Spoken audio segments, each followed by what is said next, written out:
बदल गया है। पहले सूरज वो इंसान था जो प्यार पर हंसता था, जो कहता था कि मोह माया इंसान को उसकी मंजिल से भटका देती है। लेकिन जब ईशा उसके सामने आई तो उसकी सोच, उसकी आदतें और यहां तक कि उसके चेहरे की मुस्कान तक बदल गई। ईशा को देखते ही उसके भीतर कुछ टूटता था, कुछ पिघलता था। उसने लाख कोशिश की कि वो अपने इस एहसास को दबा ले, पर प्यार वो आग है जिसे जितना छुपाने की कोशिश करो उतनी ही भड़क उठती है। सूरज हर बार ईशा से मिलने पर खुद को सख्त दिखाने की कोशिश करता, मगर जब दिल में कोई जगह बना लेता है तो चेहरे का मुखौटा ज्यादा देर तक नहीं टिकता। ईशा सब समझ रही थी। उसे साफ दिख रहा था कि सूरज की आंखों में जो चमक है वो प्यार की है। उसने ठान लिया कि वो सूरज के दिल की सच्चाई खुद उसके मुंह से सुनकर रहेगी। वो कभी जानबूझकर उसे चिढ़ाती तो कभी मासूमियत से सवाल करती ताकि सूरज खुद बोल पड़े। और फिर वो दिन आया जब सूरज ने सबके सामने मान लिया, हां, मुझे ईशा से प्यार है। सब चौंक गए।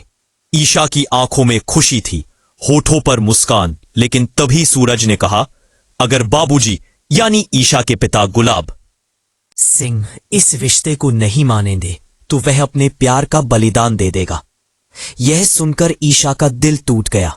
वो जानती थी कि सूरज के लिए गुलाब सिंह भगवान जैसे हैं, लेकिन ईशा के दिल में अपने पिता के लिए कोई सम्मान नहीं बचा था।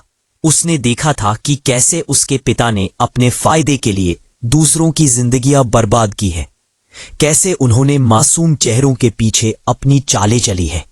उसे पता था कि अगर सूरज को कभी असलियत पता चली तो उसका दिल टूट जाएगा, लेकिन अगर नहीं पता चली तो वह जिंदगी भर एक झूठ के साये में जिएगा।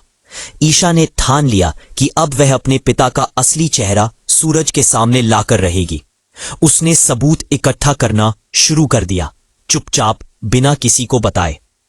उधर सूरज खुद को दो हिस्सों में बंटा महसूस कर रहा था। एक तरफ उसका ईशा के लिए बढ़ता हुआ प्यार और दूसरी तरफ उसका अंधा विश्वास गुलाब सिंह पर। वह कहता, अगर बाबूजी ने मना कर दिया तो मैं खुद ही ईशा से दूर हो जाऊंगा। ईशा यह सब सुनकर टूट जाती, पर खुद को संभाल लेती। वह खुद से कहती, अगर मुझे सूरज का साथ चाहिए तो मुझे उसकी आंखों पर पड़ा भरोसे का पर्दा। घर में तभी नई मुसीबत आ गई। काव्या की शादी की तैयारियां चल रही थी। अरविंद जी ने अपनी पूरी जिंदगी की कमाई शादी के लिए ताई जी को दी और कहा, इन पैसों से हमारी इज्जत जुड़ी है। ताई जी ने वह जिम्मेदारी ईशा को सौंपी।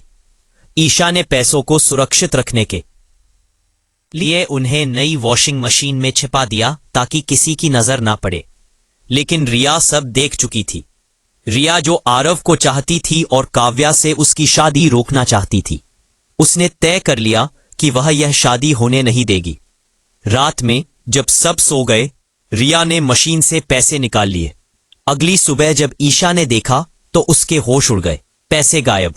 वह घबराकर सूरज के पास गई और बोली, सूरज, मुझसे गलती हो गई, पैसे वही रखे थे लेकिन अब नहीं है। सूरज ने उसे समझाया, ईशा जी, आप फिक्र मत कीजिए, पैसे मिल जाएंगे। आप कहीं नहीं जाएंगी। पर घर में तूफान मच गया। ताई जी ने गुस्से में कहा, हमने भरोसा किया और तूने धोखा दे दिया। ईशा चुप रही, आंसू उसकी आंखों से गिरते रहे। सूरज ने खुद मामले की तह तक जाने का फैसला किया। उसे शक हुआ कि चोरी किसी अपने की ही है और उसका शक रिया पर गया। रात में वह रिया के कमरे में गया, अलमारी खंगाली और कपड़ों के नीचे वही बंडल मिल गए। अगले दिन सूरज ने सबके सामने सच रख दिया। उसने कहा, ताई जी, यह पैसे ईशा जी ने नहीं बल्कि रिया ने चुराए हैं। सब सन रह गए। रिया के चेहरे से रंग उड़ गया।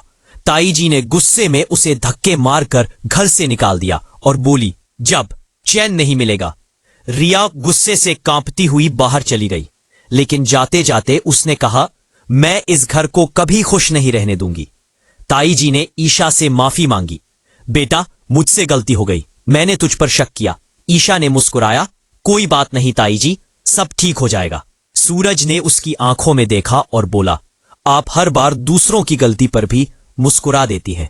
शायद इसी वजह से मैं और वो रुक गया। दोनों की आंखों में एक खामोश समझ थी। वक्त बीतता गया। सूरज और ईशा के बीच की दीवारें गिरने लगी, मगर गुलाब सिंह की सच्चाई का बोझ हर दिन बढ़ता गया। ईशा ने सबूत जुटा लिए थे, अब बस वक्त था सच्चाई दिखाने का। पर डर यह था कि कहीं इससे सूरज का भरोसा ना टूट जाए। एक रात ईशा ने सूरज से कहा, अगर मैं कहूं कि जिस इंसान को तुम भगवान मानते हो वही सबसे बड़ा गुनाहगार है, तो क्या तुम मुझ पर भरोसा करोगे? सूरज चौंका और बोला, ईशा जी, आप बाबूजी के बारे में ऐसा कैसे कह सकती हैं? उन्होंने ही तो हमें रास्ता दिखाया है। ईशा ने बस इतना कहा, कभी कभी जो रोशनी दिखती है वह आग भी हो सकती है सूरज। सूरज के दिल में उथल पुथल मच गई। एक तरफ उसका प्यार, दूसरी तरफ उसका विश्वास। उसे समझ नहीं आ रहा था कि किसकी बात माने। गुलाब सिंह को भी एहसास हो गया कि ईशा कुछ कर रही है। उसने अपने लोगों को आदेश दिया कि उस पर नजर रखी जाए। अब यह कहानी सिर्फ प्यार की नहीं रही, ये एक जंग बन चुकी थी, सच्चाई और झूठ की। ईशा अब किसी भी कीमत पर पीछे हटने को तैयार नहीं थी। उसने तय किया कि जब तक सूरज के सामने अपने पिता का असली चेहरा नहीं लाती, चैन से नहीं बैठेगी।